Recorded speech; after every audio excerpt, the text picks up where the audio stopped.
बिस्मिल्लाहिर्रहमानिर्रहीम। अस्सलाम वालेकुम।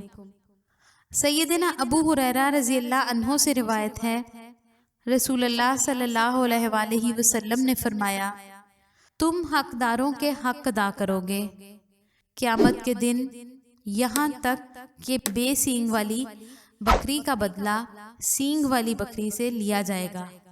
गो जानवरों को अज़ाब व सवाब नहीं, पर कसास ज़रूर होगा। सैयदना अबू हुरैरा रज़ी अल्लाह अन्हो से रिवायत है, रसूलुल्लाह सल्लल्लाहु अलैहि वसल्लम ने फरमाया, तुम जानते हो मुफलिस कौन है?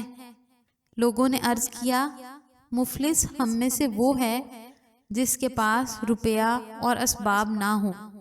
आप सल्लल्लाहु अलैहि वसल्लम ने फरमाया, मुफलिस मेरी उम्मत में क़यामत के दिन वो होगा जो नमाज लाएगा, रोज़ा और ज़कात लाएगा, लेकिन उसने दुनिया में एक को गाली दी होगी, दूसरे को बदकारी की तोहमत लगाई होगी, तीसरे का माल खा लिया होगा, चौथे का खून किया होगा, पांचवें को मारा होगा।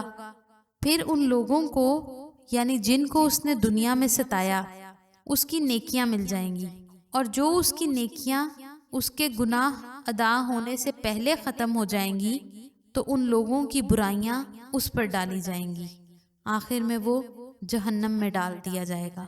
वीडियो पसंद आए तो इसको लाइक और शेयर ज़रूर करें और हमारे चैनल इस्लामिक पोर्टल को ज़रूर सब्सक्राइब करें।